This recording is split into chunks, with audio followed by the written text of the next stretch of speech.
Assalamualaikum warahmatullahi wabarakatuh.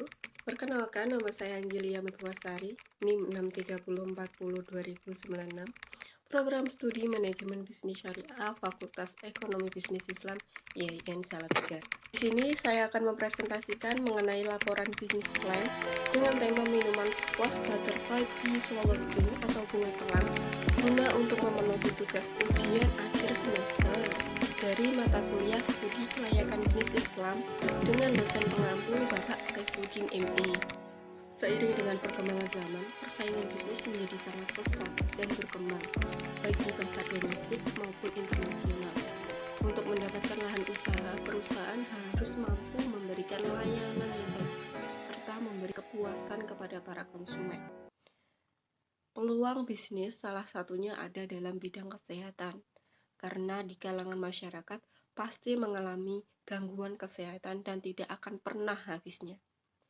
Nah, dalam masalah ini yang timbul di masyarakat dapat dijadikan peluang bisnis, sehingga selain dapat membantu mengatasi mencegah masalah dalam hal kesehatan, di sini dapat mengambil keuntungan dari mengatasi atau mencegah masalah kesehatan tersebut.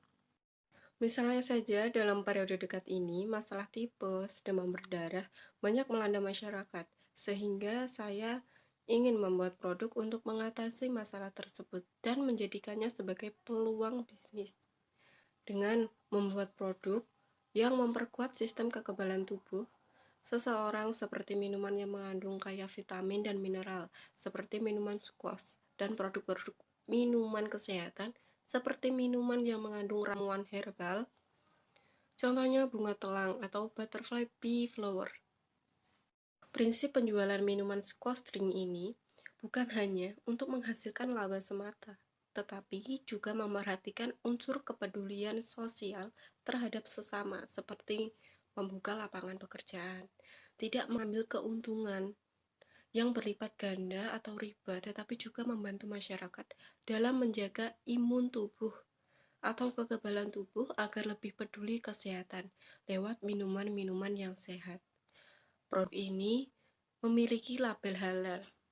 Oleh karena itu, masyarakat tidak perlu khawatir dengan produk minuman squash drink ini. Nah, alasan kenapa masyarakat harus mengkonsumsi minuman squash drink ini yaitu karena minuman ini mengandung vitamin, mineral, dan serat-serat buah-buahan yang baik untuk kesehatan. Di antaranya yaitu meningkatkan daya tahan tubuh, membuat tubuh lebih bugar dan segar, menjaga kesehatan saluran pencernaan, mencegah dehidrasi, membantu proses detoksifikasi, dan membantu pengendalian berat badan.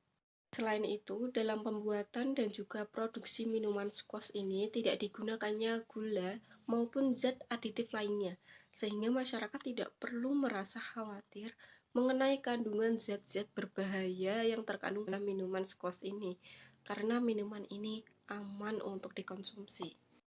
Minuman squash ini bisa dikonsumsi oleh segala usia, mulai dari anak-anak, remaja, dewasa, sampai lansia. Nah, saya sendiri sebelumnya sudah bekerja di 2 kafe dan restoran yang berbeda selama 3 tahun. Namun, kafe dan restoran tersebut hanya menyajikan menu minuman yang ada pada umumnya.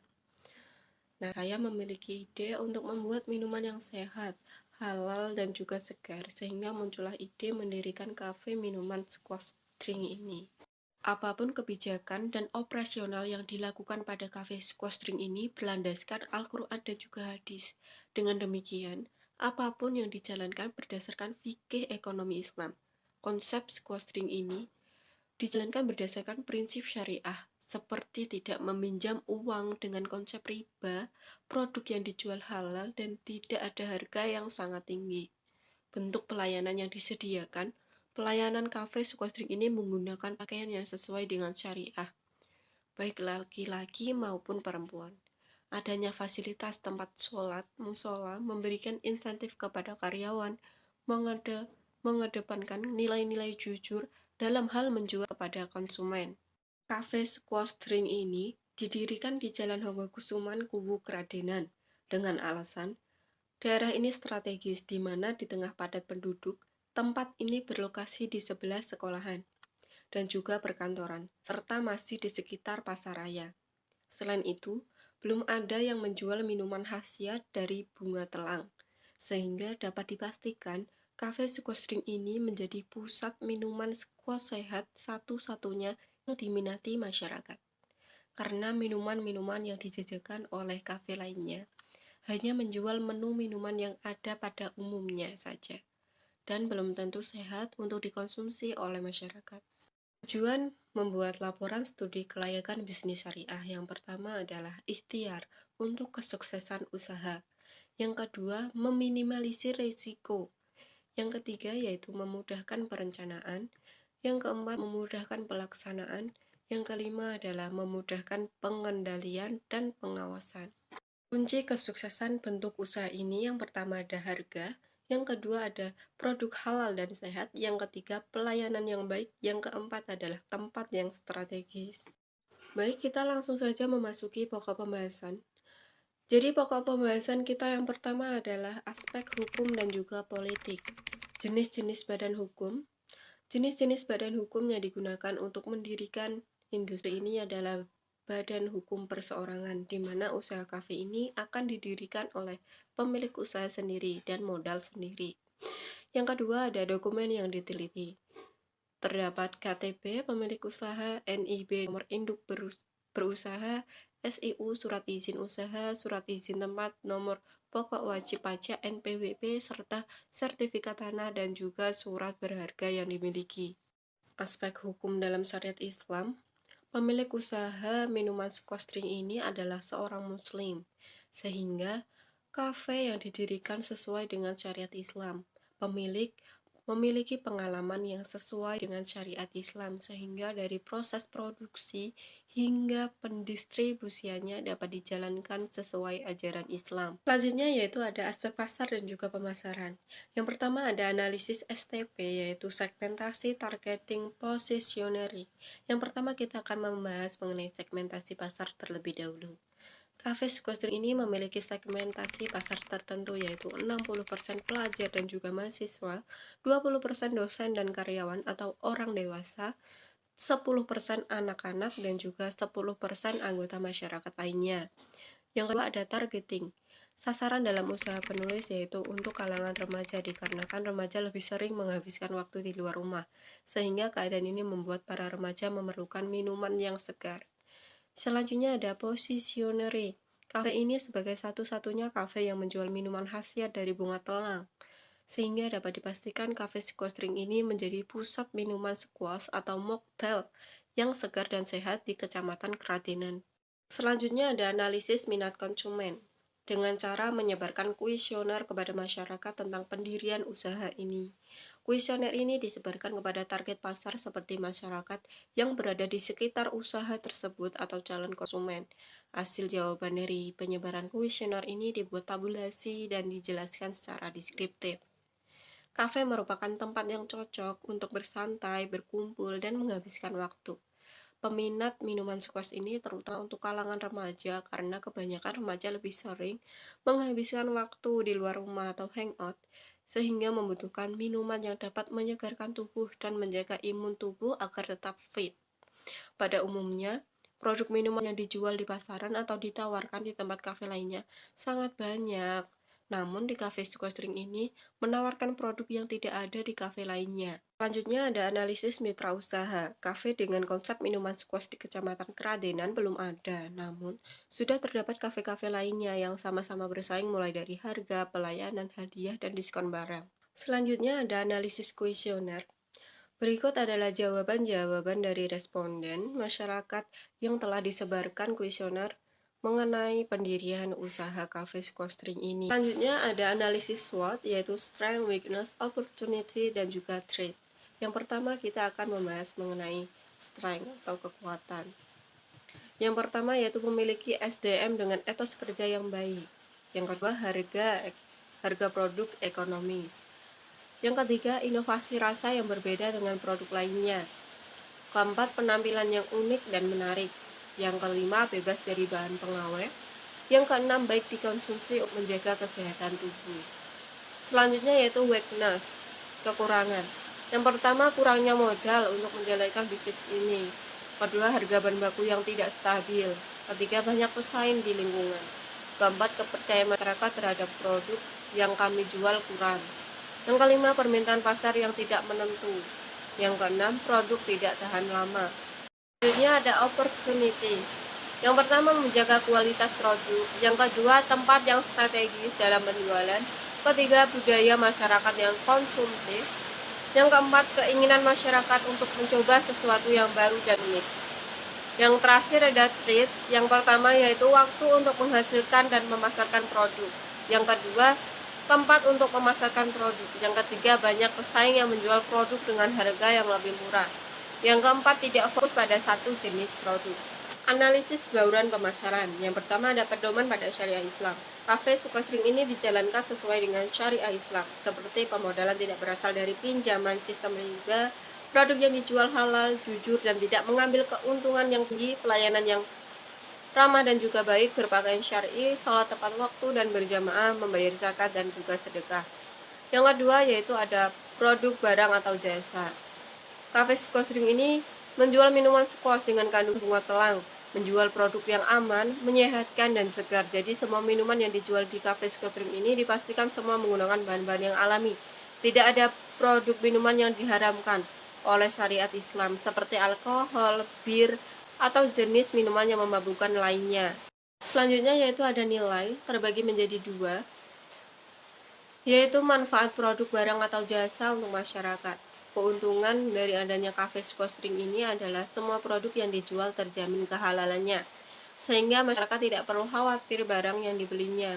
Selain itu, produk minuman Sukastring ini menggunakan bahan alami, sehingga sangat dianjurkan untuk dikonsumsi karena banyak manfaatnya, seperti menjaga imun tubuh, sebagai minuman dengan kandungan yang bisa menurunkan berat badan atau diet, dan banyak lagi. Harga produk yang dijual relatif murah atau ekonomis.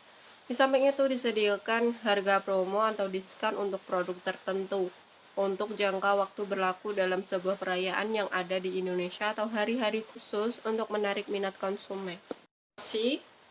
Untuk menjalankan usaha minuman Sukastring ini, strategi pemasaran yang digunakan yaitu memasang spanduk di depan tempat lokasi usaha dan di beberapa tempat strategis lainnya. Yang kedua, yaitu manusia menggunakan teknik word of mouth, yaitu mulut ke mulut, pemberitahuan dari teman ke teman mengenai usaha yang dijalankan. Media cetak, di beberapa koran dan majalah yang beredar di wilayah Kradenan Grobogan.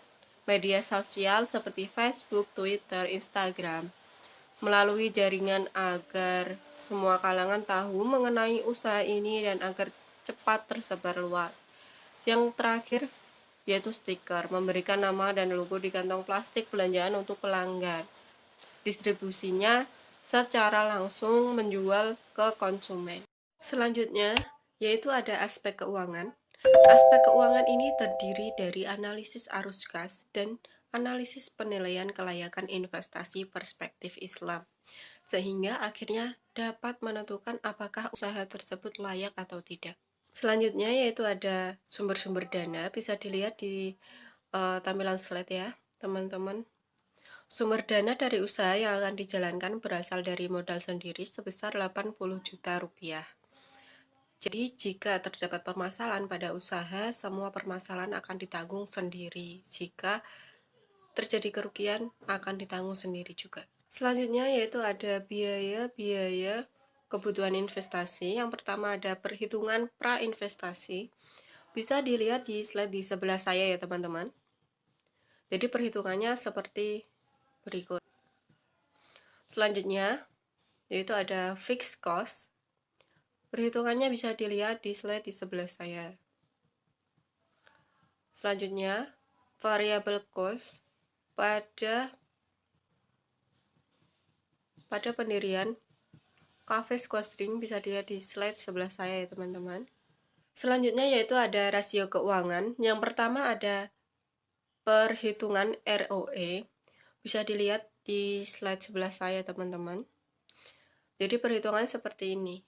Pada tahun 2022 diketahui laba kotor usaha dari minuman squash adalah sebesar 360 juta rupiah dan laba bersihnya adalah sebesar 252 juta rupiah. Kemudian tercatat modal awal yang digunakan bagi pemilik kafe adalah sebesar 80 juta rupiah. Maka perhitungan ROE-nya adalah ROE sama dengan laba bersih dibagi modal sendiri dikali 100%.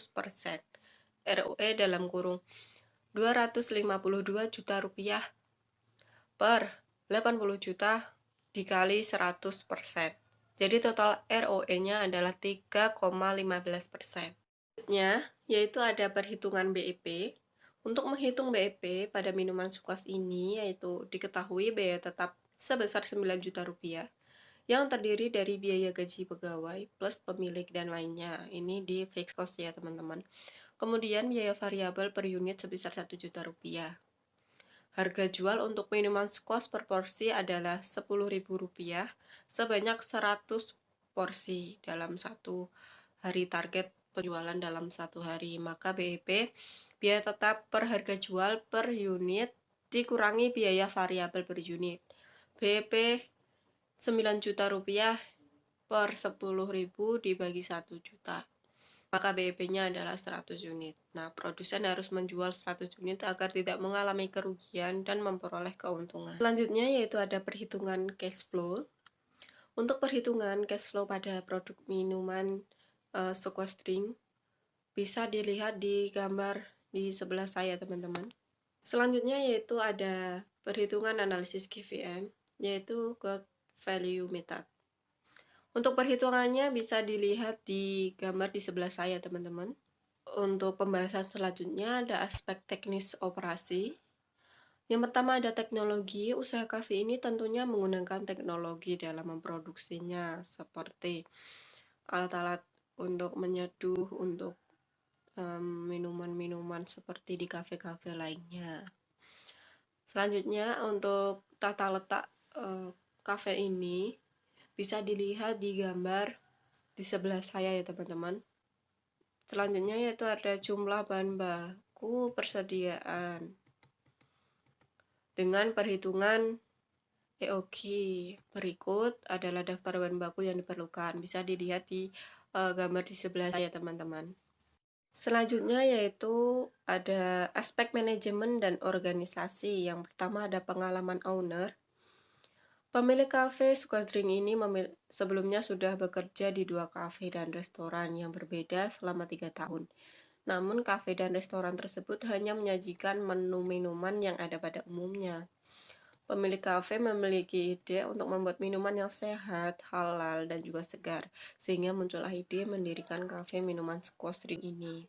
Selain itu, kafe squash drink ini menjadi satu-satunya kafe yang ada di Kecamatan Keradenan yang menawarkan minuman dengan campuran bunga telang sehingga menjadi potensi untuk membuka usaha kafe squash drink ini nantinya. Selanjutnya yaitu ada tenaga kerja dan gaji. Pendirian kafe squash drink ini membutuhkan setidaknya adalah 4 karyawan dengan gaji sesuai upah minimum di daerah Kecamatan Keradenan.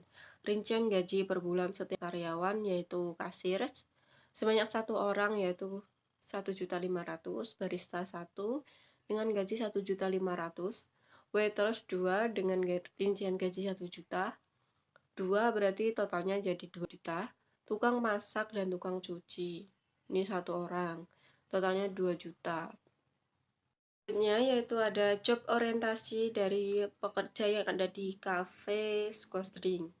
Yang pertama ada kasir, yaitu tugasnya membersihkan mesin dan meja pos. Maksudnya point of sales, maksudnya meja kasir ya, melayani konsumen dengan ramah dan sopan, menyebut jumlah uang yang harus dibayar konsumen, memberikan uang kembali, mencatat barang-barang kosong yang dikeluhkan, bertanggung jawab atas uang setoran, dan juga menjaga kebersihan kedai atau kafe. Yang kedua, ada job orientasi dari pelayan atau waiters. Yang pertama yaitu memenuhi permintaan konsumen. Yang kedua, membersihkan area penjualan, merapikan, menyusun, dan memajang barang, memeriksa kelengkapan label harga, memperhatikan pengumuman dan cara promosi, mengenakan semua perlengkapan kerja, dan menjaga kebersihan kedai atau kafe. Selanjutnya yaitu ada job orientasi dari seorang barista. Yang pertama yaitu menyajikan minuman. Yang kedua, merapikan, mengoperasikan, dan memahami alat-alat yang dibutuhkan. Yang ketiga, menjaga kebersihan kedai atau kafe. Yang terakhir yaitu meracik minuman sesuai dengan pesanan pelanggan. Yang terakhir ada job orientasi dari tukang masak plus tukang cuci.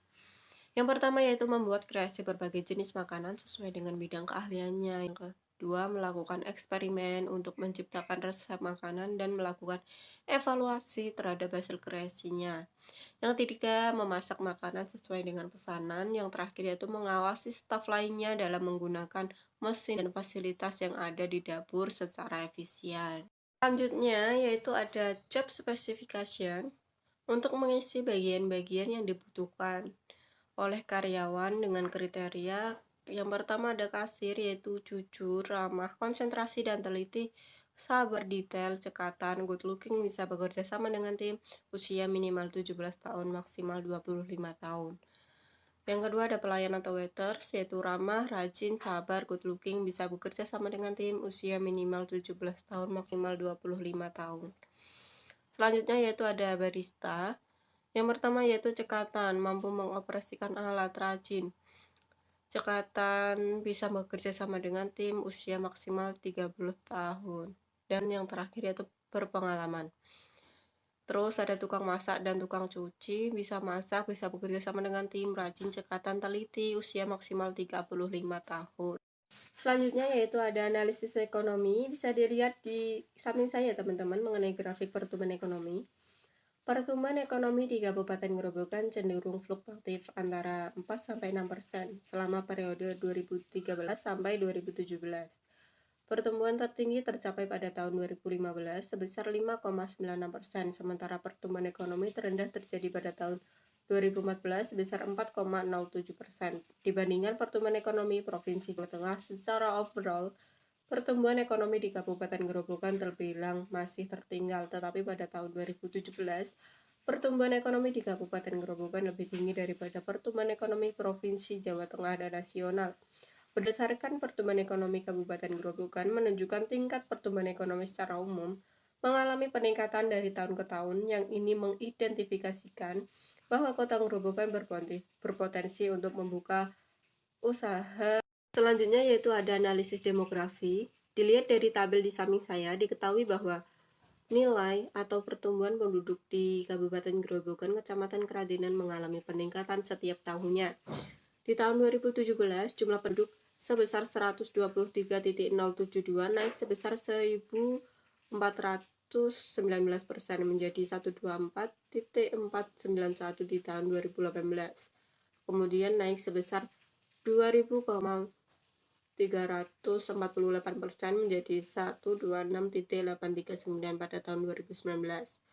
Pertumbuhan penduduk Grobogan Keradenan juga mengalami kenaikan sebesar 4.182% atau menjadi 131.021 di tahun 2020 dan naik sebesar 5.072 di tahun 2021 menjadi sebesar 136.094. Berdasarkan data di atas menunjukkan bahwa tingkat pertumbuhan jumlah penduduk di Kecamatan Keradenan meningkat, yang memungkinkan prospek usaha kafe squash drink cukup baik karena konsumen sebagai target market cukup besar. Selanjutnya yaitu ada pendapatan nasional dan regional, yaitu menambah pendapatan nasional dengan membayar pajak usaha. Pokok pembahasan selanjutnya yaitu ada analisis sosial budaya. Perkembangan zaman yang sangat pesat menyebabkan terjadinya perubahan gaya hidup dan pola makan masyarakat. Dampak perkembangan tersebut adalah masuknya makanan dan minuman yang berasal dari luar negeri ke Indonesia dan mulai dikenal oleh masyarakat. Contoh dari produk pangan yang berasal dari luar negeri dan terkenal di kalangan anak muda adalah koktail. Koktail adalah minuman beralkohol yang dicampur dari berbagai macam bahan. Dalam perkembangan untuk menghindari penggunaan alkohol, maka dibutuhkan inovasi squash yang berjenis mocktail. Mocktail sendiri merupakan campuran dari berbagai bahan tanpa menggunakan alkohol. Pada umumnya, di Indonesia squash hanya dijual di kafe-kafe serta tempat makan atau restoran yang berkelas. Harga untuk satu gelas squash cukup mahal, Hal ini mengakibatkan tidak semua lapisan masyarakat, khususnya masyarakat menengah ke bawah, dapat mengetahui dan mengonsumsi minuman ini. Cafe Sekostring ini menyediakan minuman dengan konsep mocktail yang tidak beralkohol, aman dikonsumsi dan juga menyehatkan, sehingga akan menarik minat konsumen untuk mencoba minuman mocktail dengan harga yang ekonomis. Selanjutnya yaitu ada aspek AMDAL, yaitu ada rona lingkungan, dampak negatif dan positif. Yang pertama ada fisiologis, yaitu tanah menjadi tidak subur dan tandus sebab berkurangnya lahan resapan air karena bertambahnya bangunan, tetapi tanah yang sebelumnya hanya lahan dapat bermanfaat karena dipergunakan untuk dibangun usaha sehingga mendapatkan income dari adanya bangunan tersebut. Selanjutnya yaitu ada air. Berubah rasa sehingga tidak layak minum. Hal ini disebabkan seringnya mencuci perabotan atau alat-alat yang digunakan proses produksi dengan menggunakan deterjen. Dampak positifnya adalah memudahkan untuk kebutuhan kafe seperti membersihkan perkakas atau alat-alat yang kotor. Selain itu, untuk kebutuhan kebersihan dan untuk menghijaukan tanaman yang ada di kafe. Udara dapat menimbulkan debu dan udara menjadi sesak atau pengap ketika di kafe tersebut ramai. Selain itu, ketika membuat pesanan di makanan berat ataupun makanan ringan pasti akan menjadi panas udara di sekitarnya. Dampak biologisnya, kafe ini terdiri di atas lahan kosong yang tidak ditanami tumbuhan, sehingga tidak merusak kondisi biologis yang ada, dan usaha ini tidak mengandung limbah yang dapat mengakibatkan kondisi biologis tercemar atau merusak lingkungan. Selanjutnya yaitu ada sosial ekonomi budaya. Kafe mampu mempresentasikan karakter profesional muda dan anak-anak muda. Simbol yang ditunjukkan kafe karena berasosiasi pada jiwa muda, produktivitas, dinamis, mapan, cerdas, elegan, dan sukses. Sementara itu di era teknologi informasi ini, kedai atau kafe dapat memunculkan apa yang disebut sebagai masyarakat tontonan, yaitu kultur baru masyarakat untuk selalu mengunggah aktivitas atau berbagai komoditas yang dikonsumsinya di medsos. Salah satu bentuk masyarakat tontonan itu berupa panjat sosial atau menunjukkan status sosial. Kepentingan ini, selain itu, kafe juga merupakan kultur kelas menengah dengan menu makanan atau minuman yang ditawarkan pun biasanya juga tidak murah. Dari fenomena ini tentu ada dampak negatif dan positifnya bagi masyarakat yang memiliki ketertarikan pergi ke kafe. Negatifnya ialah membuat lebih boros dan konsumtif, sementara dampak positifnya kafe bisa memberikan nuansa baru, memberikan inspirasi, dan sejenak melupakan penatnya keseharian hidup yang mekanistis yang nantinya dapat membentuk budaya baru. Nah, cara penanggulangan dari dampak-dampak lingkungan tersebut yaitu yang pertama, tetap menjaga kebersihan lingkungan kafe agar tetap asri sehingga pelanggan merasa nyaman dan sejuk di kafe tersebut. Selanjutnya itu mengatur sistem pembuangan limbah atau sampah per hari dari kafe tersebut sehingga tidak mencemari lingkungan. Yang ketiga, menumbuhkan kesadaran karyawan dan konsumen untuk membuang sampah pada tempatnya. Baik, penyampaian materi ataupun presentasi mengenai laporan bisnis plan telah selesai dipaparkan. Apabila terdapat kesalahan ataupun kekurangan dalam penyampaian materi yang telah saya sampaikan, saya mohon maaf yang sebesar-besarnya dan juga setulus-tulusnya. Akhirul kalam, wabillahi taufiq wal hidayah, wassalamualaikum warahmatullahi wabarakatuh.